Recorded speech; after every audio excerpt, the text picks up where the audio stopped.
Broadcasting private limited और आप देख रहे हैं इंडियन न्यूज, हर पल, हर क्षण, हर सच।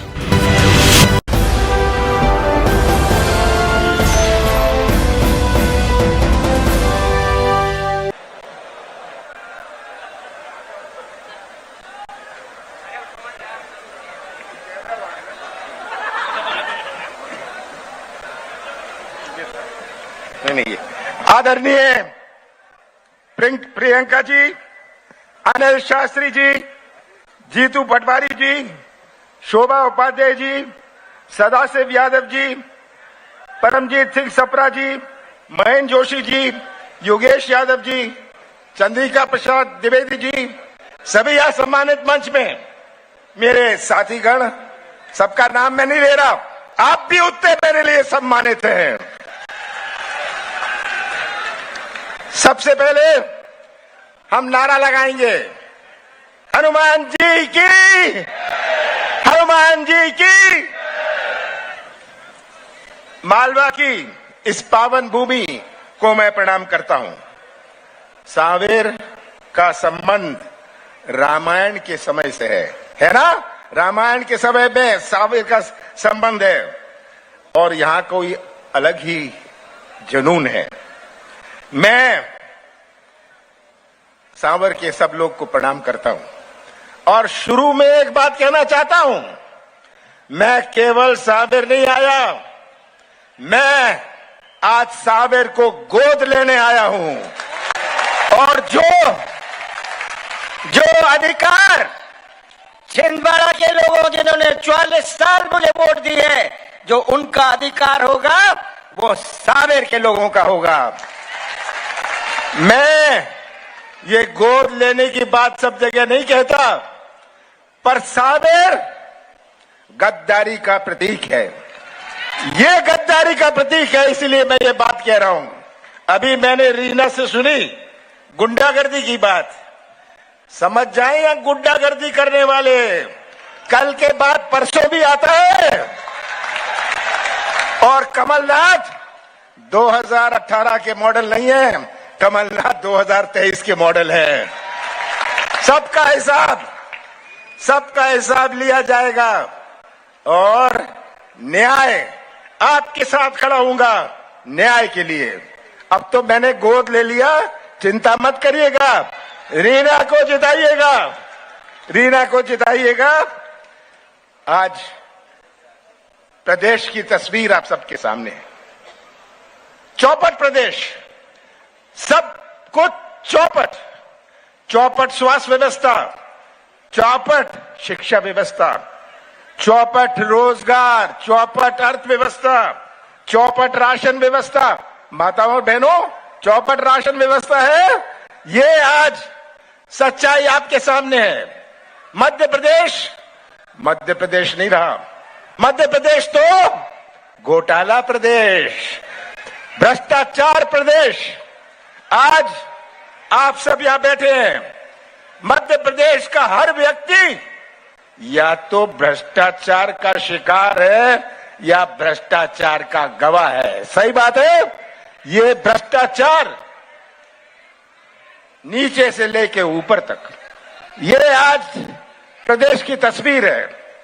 17 तारीख को जो चुनाव है, ये केवल एक कांग्रेस के उम्मीदवार रीना बोरासी का चुनाव नहीं है, ये केवल एक पार्टी के भविष्य का चुनाव नहीं है, ये चुनाव 17 तारीख को मध्य प्रदेश के भविष्य और हमारे माताओं और नौजवानों के भविष्य का चुनाव है।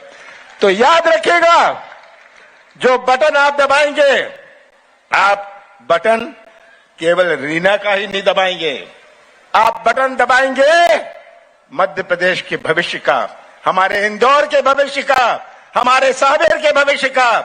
और मुझे पूरा विश्वास है कि प्रदेश की तस्वीर आप अपने सामने रखेंगे और सच्चाई का साथ देंगे। आप सच्चाई का साथ देंगे तो हमारा भविष्य सुरक्षित रहेगा। आज शिवराज सिंह जी, इनके बड़े बड़े नेता रोजगार की बात नहीं करते, किसानों की बात नहीं करते। जब हम कहते हैं आप रोजगार की बात करिए, किसानों की बात करिए, ये कहते हैं कांग्रेस ने 70 साल में क्या किया। मैं बताता हूं। ये पूछते हैं कांग्रेस ने 70 साल में क्या किया। प्रियंका जी, कांग्रेस ने, अगर मोदी जी स्कूल गए तो वो स्कूल कांग्रेस ने बनाया। और शिवराज जी, आप जब स्कूल और कॉलेज में गए, वो कांग्रेस ने आपका स्कूल और कॉलेज बनाया। ये आप हमसे पूछते हैं कि हमने क्या किया, आपने क्या किया। महंगाई दी शिवराज जी, आपने बेरोजगारी दी, भ्रष्टाचार दिया, कोरोना मत भूलिएगा, कोरोना की मौत दी, भर्ती घोटाला दिया, बलात्कार दिया, माफिया राज दिया। पर शिवराज सिंह जी ने एक और बात करी, उन्होंने घर घर में शराब दी। सही बात है, ये शिवराज सिंह जी की देन है। ये आज शिवराज सिंह जी की घोषणा मशीन और झूठ की मशीन डबल स्पीड पर चल रही है। अब तो शिवराज जी समय आ गया है आपका विदा होने का। मध्य प्रदेश की जनता और जो ये लोग सामने बैठे हैं, आपको विदा करेंगे। आपने प्रदेश को बहुत बर्बाद कर दिया। आप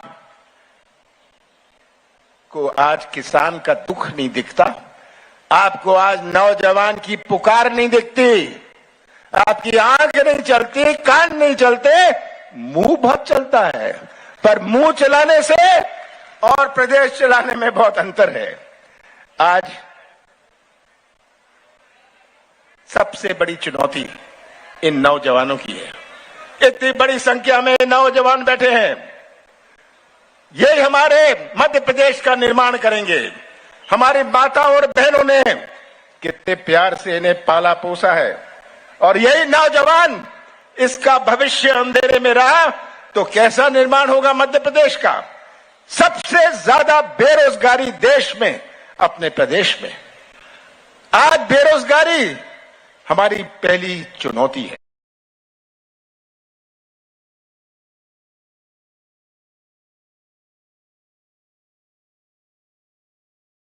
सभी जनपद सदस्य, जिला पंचायत सदस्य, सरपंचगण और पार्टी के सभी पदाधिकारी, सबका इस सभा में बहुत बहुत स्वागत।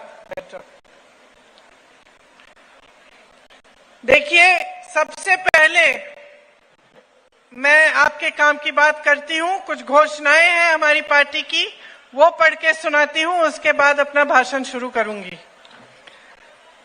हमारी जो घोषणाएं हैं उसमें मेरी बहनों, आपके लिए हर महीने 1500 रुपए सीधे आपके खाते में डाले जाएंगे। गेहूं का न्यूनतम समर्थन मूल्य 2600 रुपए होगा। धान का समर्थन मूल्य 2500 रुपए होगा।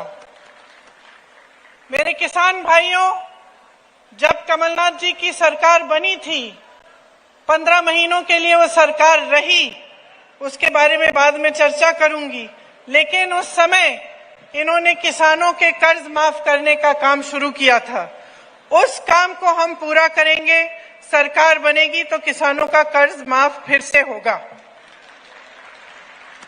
100 यूनिट बिजली बिल आपको माफ होगी और 200 यूनिट बिजली बिल आधी मतलब हाफ की जाएगी।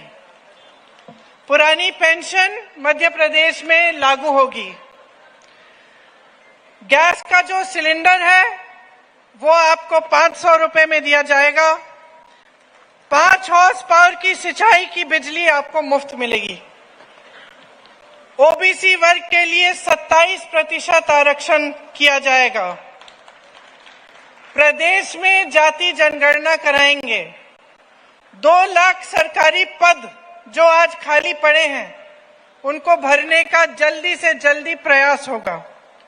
और प्रतियोगी परीक्षाओं में 100% आपको जो उसका शुल्क होता है, 100% उसमें आपको छूट मिलेगी।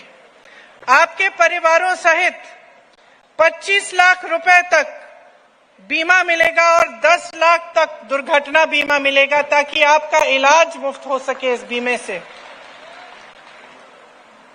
दलित, आदिवासी, ओबीसी वर्गों के लिए जो खाली पड़े बैकलॉग हैं, जो पद खाली हैं और जिनका बैकलॉग पूरा नहीं किया है इस सरकार ने, उसको पूरा किया जाएगा।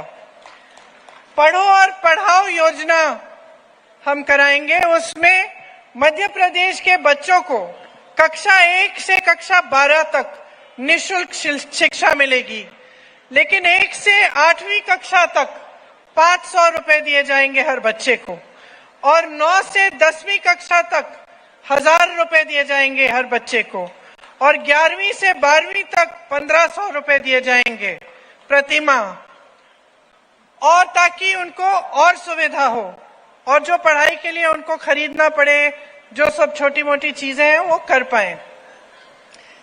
देखिए, आपकी जो ये धरती है, रीना जी बता रही थी कि यहाँ का सबसे सुप्रसिद्ध मंदिर उल्टे हनुमान जी का मंदिर है कि नहीं? बहनें आप जाती होंगी, जाती हैं? देखिए, रामायण की एक कथा आपको मालूम होगी, जहां अहिरावण ने एक चाल चली और राम जी और लक्ष्मण जी का अपहरण कर लिया। छल से दोनों को पाताल लोक ले गए। हनुमान जी पाताल लोक गए उनको वापस लाने के लिए। उन्होंने अहिरावण का पराजय किया, उन्हें हराया, और राम जी लक्ष्मण जी को अपने कंधों पर रख के वापस ले आए। इस कथा का एक मुख्य संदेश है। क्या संदेश है ये? कि जब अन्याय होता है तो हमें उस अन्याय से लड़ना चाहिए। जब ऐसा राज होता है जिसकी कुनीतियों से नुकसान होता है जनता का, तो हमें उसका प्रतिकार करना है। यही मुख्य संदेश है रामायण का भी और रामायण का इस कथा का भी। तो देखिए, यहां सावेर आकर ये कहना जरूरी है कि 2018 में आपने एक सरकार चुनी। लोकतंत्र है इस देश में। जो सरकार आपने चुनी वो आप ही की बनाई हुई सरकार थी, और जिस तरह से अहिरावण ने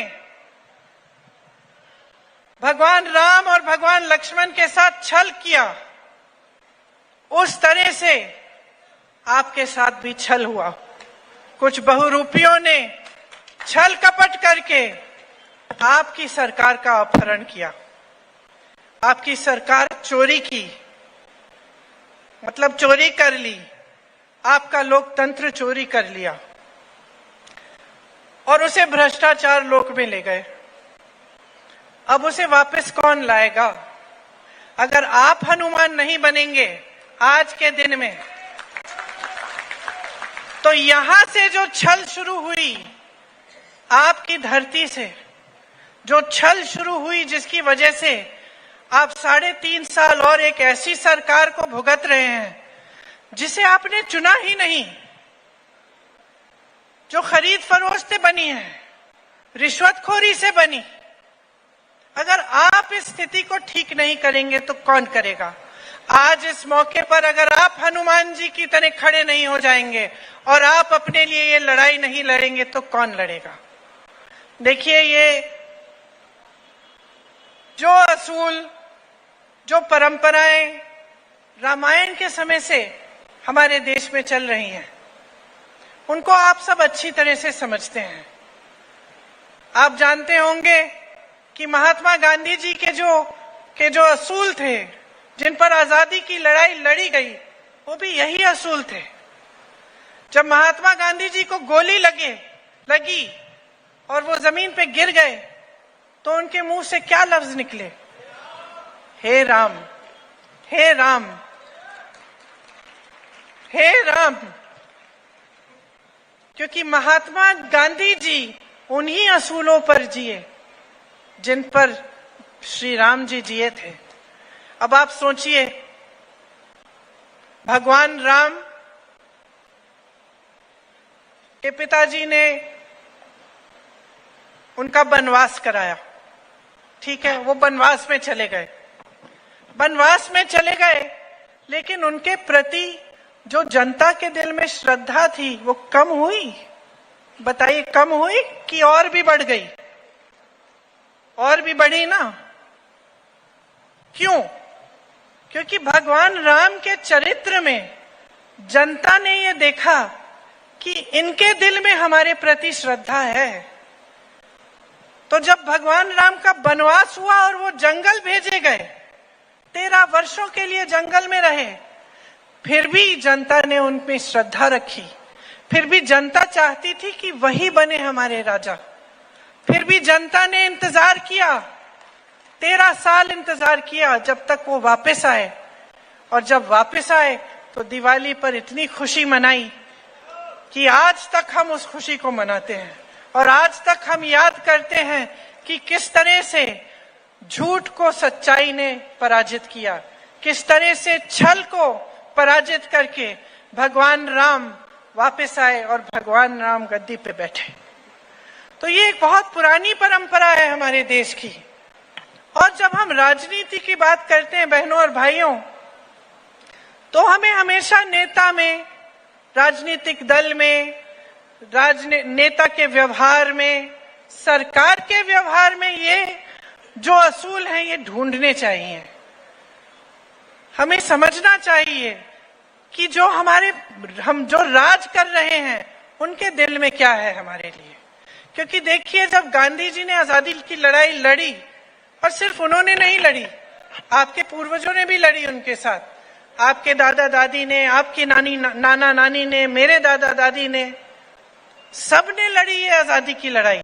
सबने खून दिया अपना, जो था वो दिया। मैं छत्तीसगढ़ गई थी अभी कुछ दिनों पहले, तो वहां मुझे पता चला कि वहां की महिलाओं ने अपने जेवर दिए थे आजादी की लड़ाई के लिए। तो सबने, जो भी देशवासी है आज जो जिंदा है, उसके किसी न किसी पूर्वज ने ये आजादी की लड़ाई लड़ी। तो उनके प्रति भी जो हमारी श्रद्धा है वो यही बताती है कि हमें जो अपनी देश और प्रदेश की राजनीतिक परिस्थितियां हैं, जो अपने जीवन की परिस्थितियां हैं, उन्हें समझने की बहुत जरूरत है। जब तक हम ठीक ढंग से समझेंगे नहीं तो हमारा वोट ठीक जगह जाएगा नहीं। अब आप देखिए, कोरोना का कहर था, आपके यहां से स्वास्थ्य मंत्री थे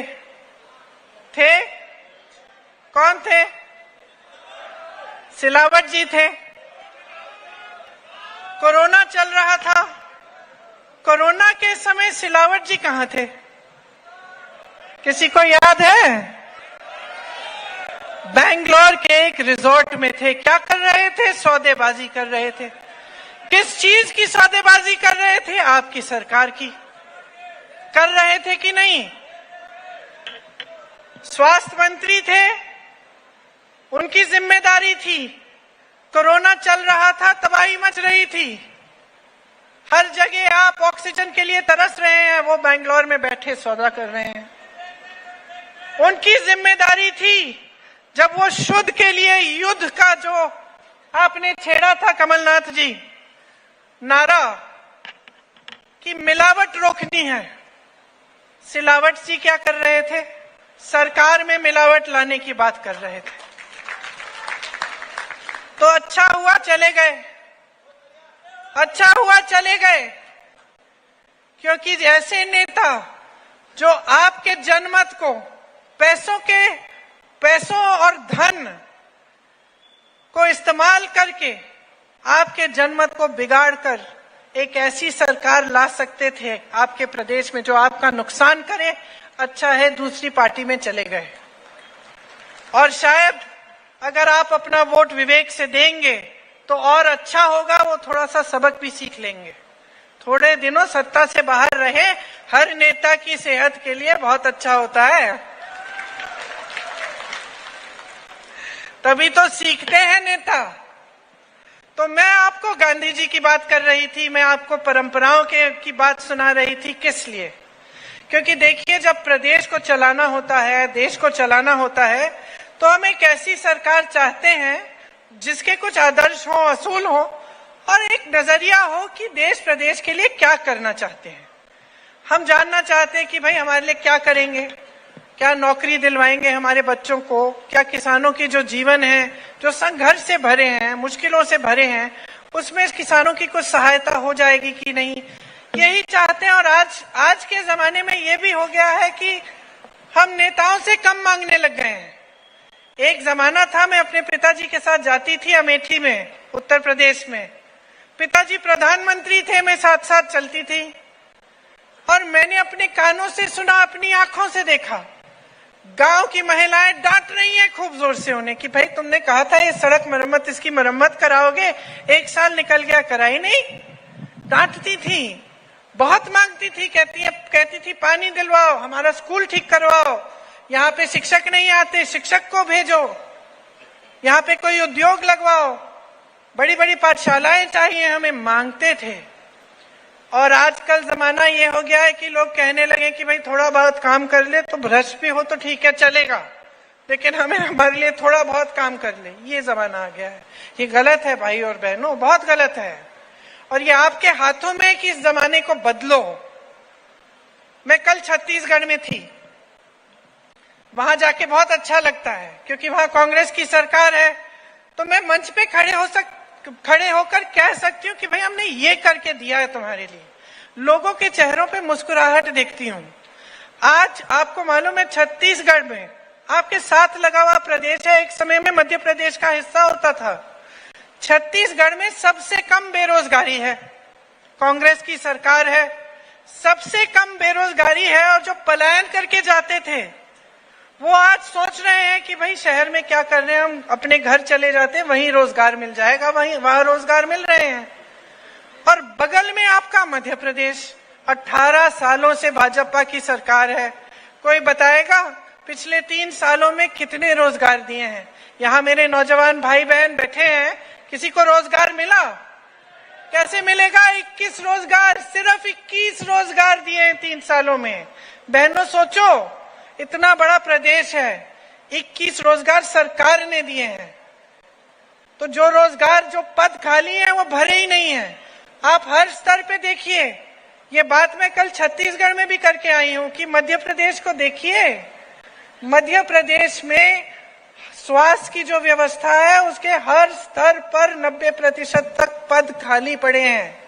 विश्वविद्यालयों में पद खाली पड़े हैं, शिक्षकों के पद खाली पड़े हैं, नौजवान बेरोजगार हैं, पढ़े लिखे हैं सारे। आज के जमाने में ऐसा कोई नौजवान नहीं है जो पढ़ा लिखा नहीं है, क्योंकि आज के जमाने में चाहे गरीब हो, चाहे किसान हो, चाहे मजदूर हो, वो मेहनत इसलिए करता है अपने बच्चों को पढ़ाने के लिए। सही बात है कि नहीं बहने? आप रोज जब खेती में जाती हो, मेहनत करती हो, घर आती हो थकी हुई, फिर भी खाना बनाती हो, सबकी परवरिश करती हो, जब सब सो जाते हैं तभी सोती हो। किस लिए करती हो? अपने लिए तो नहीं। जिस दिन मजदूरी दिहाड़ी नहीं मिलती उस दिन भूखे पेट कौन सोता है? आप ही तो सोती हो ना, बाकी सबको खिला के सोती हो ना। किस लिए? अपने बच्चों के लिए, अपने बच्चों की परवरिश के लिए, कि अपने बच्चों का भविष्य मजबूत बने, अपने बच्चों को पढ़ाने लिखाने के लिए। और स्थिति क्या है? यहाँ आपके प्रदेश में 7,000 से ज्यादा पाठशालाएं बंद हो गई हैं इनके राज्य में। वहां छत्तीसगढ़ में बगल में नई नई पाठशालाएं बन रही हैं। हर जिले में उन्होंने पाठशाला इंग्लिश मीडियम बनाया है। कह रहे हैं कि अगर सरकार वापस आएगी तो कांग्रेस पार्टी कह रही है कि जो भी जितनी भी सरकारी पाठशालाएं हैं उनको अपग्रेड किया जाएगा, इंग्लिश मीडियम बनाया जाएगा। बहुत बड़ी बात है। और यहाँ पाठशालाएं बंद हो रही हैं, वहां नए नए उद्योग बन रहे हैं, यहाँ उद्योग बंद हो रहे हैं। यहाँ पे बैकलॉग, भर्ती के बैकलॉग, यहाँ पे सब घोटाले पे घोटाले पे घोटाला हो रहा है। एक लंबी लिस्ट है, मेरे साथी हैं बोलते हैं हमेशा पढ़ लीजिए ये लिस्ट। इसमें 250 करोड़, 1300 करोड़, 300 करोड़। मैंने कहा लोग क्या सुनना चाहते हैं भाई, कि इतने हजारों करोड़ उनसे लूटे गए हैं। तो मैं ये आंकड़े पढ़ के क्या बताऊं? लोग तो जान रहे हैं ना, लूटे तो इन्हीं से है। संपत्ति तो आपकी ही है जो लूटी गई है। ये बात समझते हैं आप बहनें? समझते हैं आप कि सरकार के पास कोई अपना पैसा नहीं होता। सरकार में जो संपत्ति होती है वो किसकी होती है बताइए, जोर से बोलिए।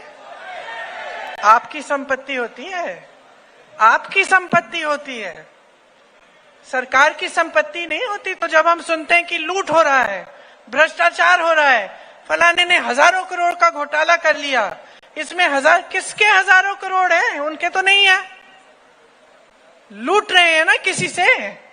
किससे लूट रहे हैं? आपसे लूट रहे हैं। और अगर सही तरह से सरकार की नीतियां होती है ना, तो वो पैसे आपकी जेब में वापस डाले जाते हैं। कैसे?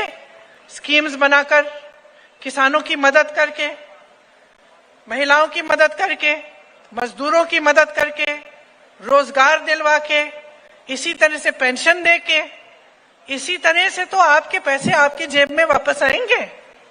लेकिन मध्य प्रदेश की सरकार क्या कर रही है? आपके जेब से निकाल रही है और लूट रही है, भ्रष्ट है, बड़े बड़े उद्योगपतियों को आपकी संपत्ति दे रही है। और ये मत समझिए कि सिर्फ मध्य प्रदेश की सरकार कर रही है। ये इनकी नीति है, ये भाजपा की नीति बन गई है। 10 सालों से मोदी जी की सरकार है। आप 10 सालों में आप बताइए, ये कहते हैं ना, आपको कह रहा था 70 सालों में कुछ नहीं हुआ। मोदी जी स्कूल गए तो 70 सालों में अगर स्कूल नहीं था तो मोदी जी स्कूल कैसे गए? स्कूल भी कांग्रेस नहीं बनाया होगा। सही बात है। कह रहे थे कि कॉलेज भी कांग्रेस नहीं बनाया हुआ होगा जिसमें मोदी जी पढ़े। अब मुझे नहीं मालूम वो कॉलेज गए थे कि नहीं, लेकिन वो जो एंटायर पॉलिटिकल साइंस का उनका जो सर्टिफिकेट था ना, वो जरूर कांग्रेस के दिए गए कंप्यूटर पे छपा होगा। क्योंकि जब कांग्रेस पार्टी की सरकार थी, मेरे पिताजी प्रधानमंत्री थी और वो कंप्यूटर थे और वो कंप्यूटर लाना चाह रहे थे देश में, तो विरोध किसने किया? भाजपा ने किया कि भाई ये सब नहीं चलेगा देश में। आज देखो देश तकनीक में आगे कैसे बढ़ गया है। उसकी वजह से, क्योंकि बहुत सालों पहले, दशकों पहले किसी की सोच थी। अगर आज देश में IIM है, IIT है, एम्स जैसे बड़े अस्पताल हैं, किसी की सोच थी, नेहरू जी की सोच थी कि हम ऐसे ऐसे संस्थान बनाएंगे जिससे दशकों बाद लोगों का लाभ होगा, जिससे देश आगे बढ़ेगा, तरक्की होगी। लेकिन इनकी सोच कुछ अलग है। जो नेहरू जी ने बनाया, जो आपकी मेहनत से बना, जनता की मेहनत से बना, जहां से अच्छे अच्छे रोजगार मिलते थे। सब कहते थे ना एक जमाने में, आप अपने पिताजी से पूछिए, माताजी से पूछिए, एक जमाने में कहते थे हमें सरकारी नौकरी चाहिए। कहते थे कि नहीं? क्यों? सरकारी नौकरी में एक तो सुरक्षा मिलती थी नौकरी की, कोई ऐसे खदेड़ नहीं सकता था। दूसरा, 20 साल नौकरी करने के बाद एक अच्छा खासा पेंशन मिलता था। यही 2 मुख्य वजह थे। और सरकारी नौकरी मिलती कहाँ थी?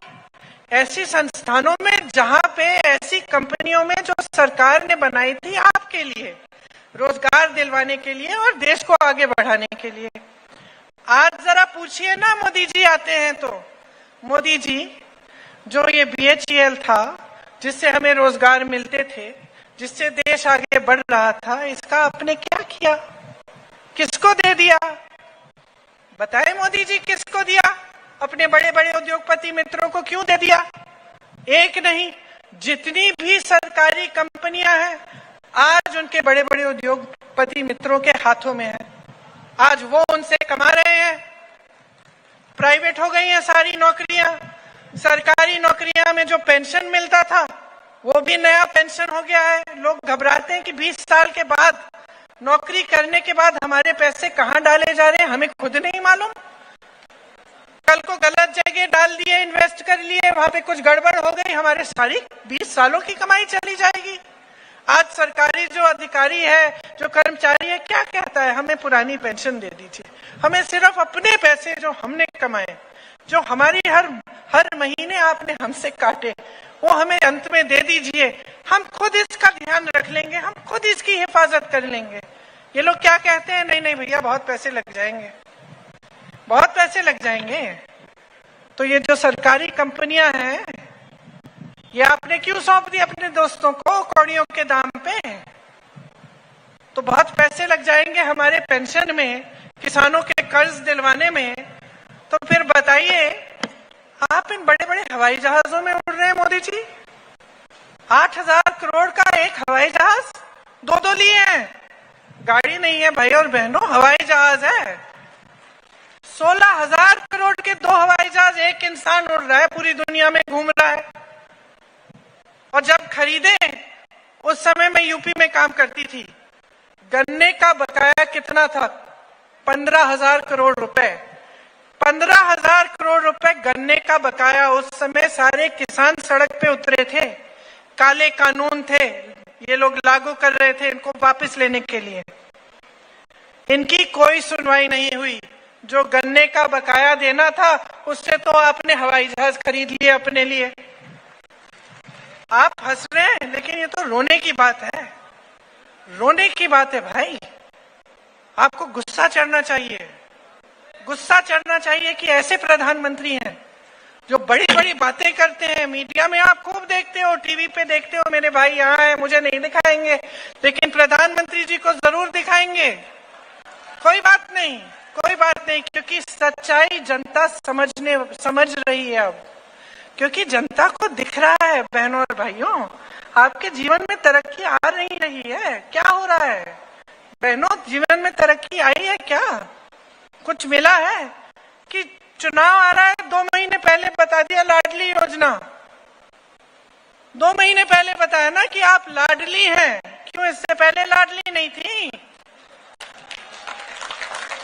इससे पहले गरीब नहीं थी, इससे पहले संकटों का सामना नहीं कर रही थी, इससे पहले संघर्ष नहीं कर रही थी, कि आज आप लाडली बन गई हैं।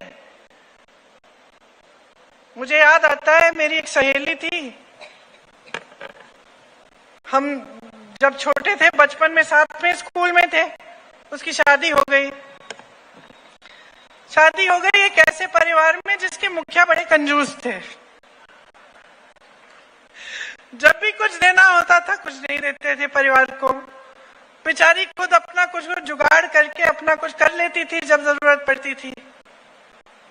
जब भी मांगे या उसके पति मांगते थे या कुछ भी मदद हो जाए, दिवाली है कुछ, तो सारा खर्चा पति उठाए, सारा खर्चा खुद उठाए, मुखिया कुछ देते नहीं थे।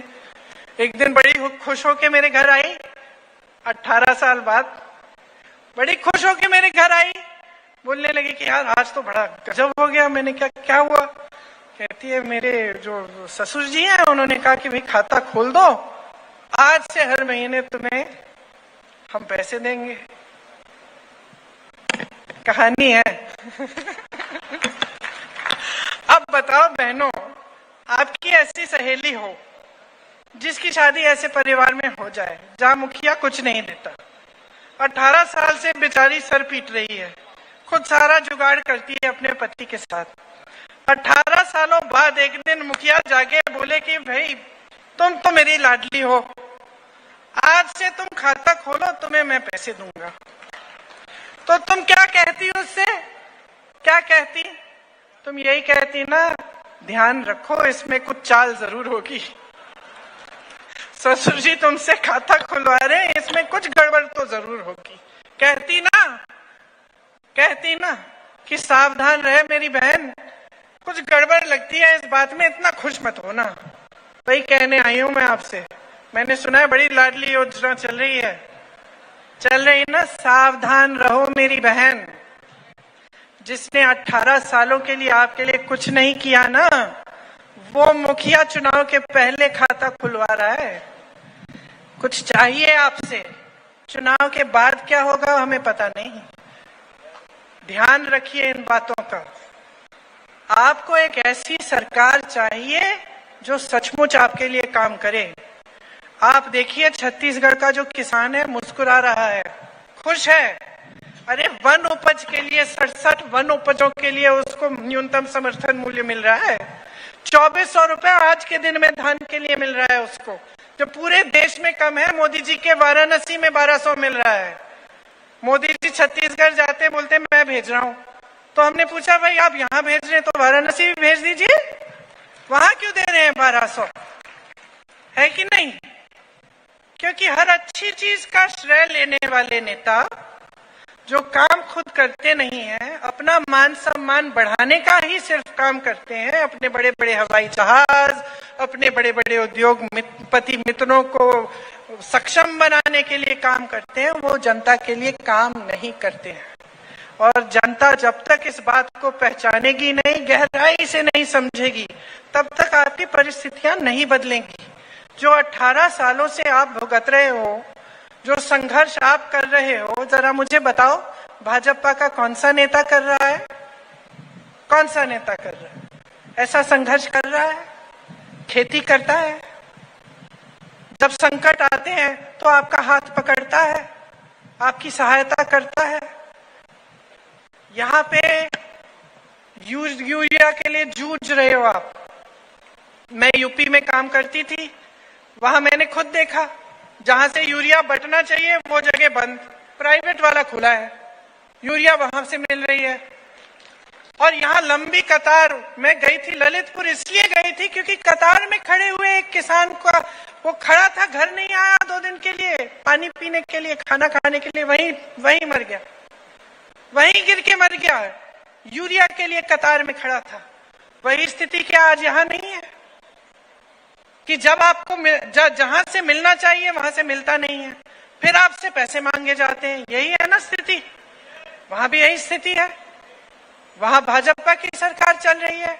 यहाँ पास में देखिए छत्तीसगढ़ में किसान खुश है, यहाँ किसानी खेती में रोजगार बढ़ रहे हैं छत्तीसगढ़ में। यहाँ और मध्य प्रदेश में, उत्तर प्रदेश में लोग छोड़ के जा रहे हैं कि हम शहर में जाते हैं, कहीं पे रोजगार मिल जाए। तो ये परिस्थितियां हैं। यहाँ आपके पास आप सिंचाई की सुविधा नहीं है ना, सच बात है, सिंचाई की कम सुविधा है ना, यहाँ नहीं है। तो किसका काम है? सरकार का काम है कि आपके लिए सिंचाई करानी चाहिए, पानी उपलब्ध होना चाहिए, आपके लिए मदद होनी चाहिए। भाई जो संघर्ष का जीवन है उसमें मदद करना सरकार का काम है। खाद, बीज, ट्रैक्टर पे टैक्स लगा रखे हैं, हर तरफ से महंगाई है, पेट्रोल डीजल का दाम तो आसमान छू रहा है। तो कमाओगे कैसे, पेट कैसे भरोगे किसानी से, खेती से, जब सब खत्म कर रहे हैं? प्याज की बात करते हैं, प्याज के साथ क्या कर रहे हैं, क्या कर रहे हैं आज, क्या परिस्थितियां हैं?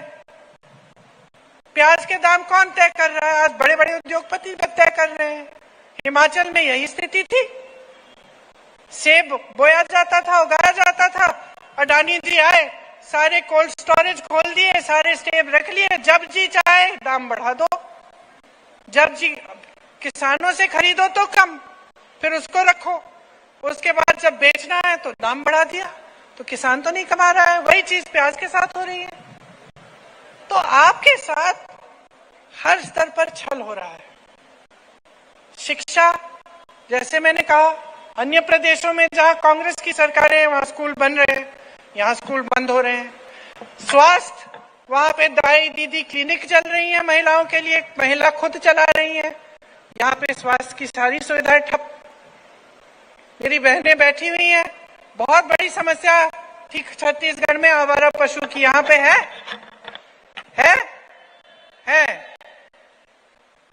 तो खेतों की पहरेदारी करते हो क्या रात को? क्या करते हो? हाँ, मचान लगाते हो, रात भर उस पे बैठते हो, पहरेदारी करते हो, रखवाली करते हो खेत की कि कोई जानवर आके चर ना जाए। यही समस्या छत्तीसगढ़ में थी। सरकार ने क्या कहा? इस समस्या को सुलझाना है, गौठान बनाए। कमलनाथ जी, आपने कहा कि आपने 1000 गौठान बनाए 15 महीनों में। छत्तीसगढ़ में 10,000 गौठान बनाने हैं। गौठान ऐसे बनाए जिससे स्वयं सेवा समूह की महिलाओं को रोजगार मिल रहा है। जो आवारा पशु था उसका कह दिया कि भाई अगर आप आवारा पशु को रखेंगे या गौठान में रहे तो हम आपको इससे गोबर खरीद के लेंगे आपसे। ठीक है, तो लोग कमाने लग गए। उसी जानवर से जो आवारा घूम रहा था, गोबर बेची, सरकार ने गोबर खरीदी, गौठान से रोजगार बनाया, स्वयं सेवा समूह को मजबूत बनाया, ग्रामीण रोजगारों को मजबूत बनाया, सबकी तरक्की हुई, समस्या भी हल हो गई, महिलाएं, मैं आपको क्या बताऊं बहनें, मैं ऐसी महिलाओं से मिली हूं जो 1 लाख से 6 लाख रुपए कमा रही हैं गौठान में काम करके, स्वयं सेवा समूह में। ये काम कर सकती है सरकार, अगर सरकार की नीयत एक हो कि जनता का पैसा जनता की जेब में जाए। अगर सरकार की नीयत ठीक नहीं है तो आपको लूटेगी और आपकी संपत्ति ले लेगी। सरकार की नीयत ठीक हो तो जब समस्या उठती है, जब संकट होता है, उसका समाधान निकाला जाता है और ऐसे समाधान निकाला जाता है जिससे आपका विकास हो। तो ये सब बातें मुझे आपसे करनी थी।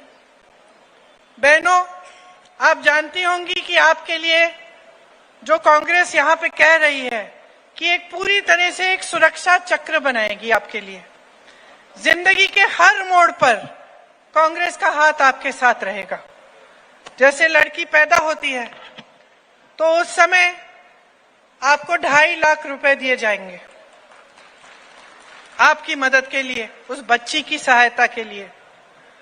बेटी के स्कूल जाने पर 500, जैसे मैंने कहा, 500 से 1500 रुपए हर बच्चे को मिलेंगे। फिर बेटी की शादी होगी तो आपको 1,01,000 रुपए उस मौके पे मिलेंगे ताकि आप अपनी बेटी की शादी के लिए अच्छे बंदोबस्त बना पाए। गृहस्थ महिलाओं के लिए हमने कहा है कि हर महीने 1500 रुपए आपके खाते में डाले जाएंगे और वृद्धावस्था में आपको 1200 रुपए का वृद्धा पेंशन मिलेगा। तो ये एक सुरक्षा चक्र है, क्योंकि हम जानते हैं कि सबसे ज्यादा बोझ तो आप ही उठा रही हो। समाज का बोझ, परिवार का बोझ आप ही उठाती हो और सबसे कम सहायता आपको मिलती है। आज देखो महंगाई कितनी हो गई है, दिवाली आ रही है, धनतेरस आ रहा है, आपको बर्तन खरीदने हैं, घर पे मेहमान आ रहे हैं, लिपाई पुताई करानी है, कुछ मेहमानों के लिए बनाना है। दिल में घबराहट हो रही है कि दुकान जाऊंगी, इतनी महंगाई है, कैसे खरीदूंगी, कैसे बनाऊंगी, क्या करूंगी, दिवाली के लिए दिए खरीदने हैं। तो ऐसी स्थिति नहीं होनी चाहिए कि हर चीज पे जीएसटी है, बर्तन महंगे हो गए हैं, गैस का सिलेंडर इतना महंगा हो गया है। ये चुनाव की पहले की बातों में आप मत पड़ो। आप ये देखो कि आपका जीवन कैसा रहा है। 15 महीनों में कांग्रेस की सरकार ने क्या किया और 3 सालों में भाजपा की सरकार ने क्या किया। कांग्रेस की सरकार ने, आपको मालूम है, 27 लाख किसानों का कर्ज माफ किया था 15 महीनों में। 600 रुपए सामाजिक सुरक्षा पेंशन दिया था। 100 रुपए में 100 यूनिट बिजली मुफ्त थी। 100 रुपए में 100 यूनिट बिजली मिलती थी। 1000 गौशालाओं का निर्माण किया। 12,000 बर्तन बैंक बनाए। भोपाल और इंदौर में मेट्रो रेल का प्रोजेक्ट शुरू किया। ओबीसी आरक्षण को 14% से 27% किया। आर्थिक रूप से जो कमजोर सामान्य वर्ग था उसको भी 10% का आरक्षण दिया। ये 15 महीनों का काम है। अब आप खुद तुलना करिए कि 3 सालों से इनकी सरकार चल रही है, मात्र 21 इन्होंने रोजगार दिए हैं। स्वास्थ्य की सुविधाएं ठप, शिक्षा की सुविधाएं ठप, रोजगार नहीं मिल रहे, किसान परेशान, जूझ रहा है, रो रहा है। तो आप भी तुलना कीजिए, हमारी बातों पे मत जाइए। हम भी एक राजनीतिक दल के नेता हैं, हम अपने पक्ष में बोल रहे हैं। आपको लगता है कि ठीक है, ये तो बोलेंगे ही, ये तो आलोचना करेंगे ही भाजपा की, तो आप खुद अपने अनुभव को देखो ना। पिछले 3 सालों में, इससे पहले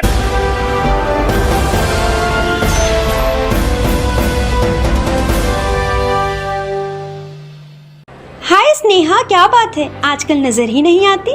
क्या बताऊं, मेरा तो पूरा समय बच्चे के पीछे ही निकल जाता है, पर तू बड़ी रिलैक्स दिखती रहती है। न्यू वीडियोस की अपडेट पाने के लिए सब्सक्राइब करें इंडियन न्यूज को और बेल आइकन को दबाएं। ये है इंदू ब्रॉडकास्टिंग प्राइवेट लिमिटेड और आप देख रहे हैं इंडियन न्यूज, हर पल, हर क्षण, हर सच।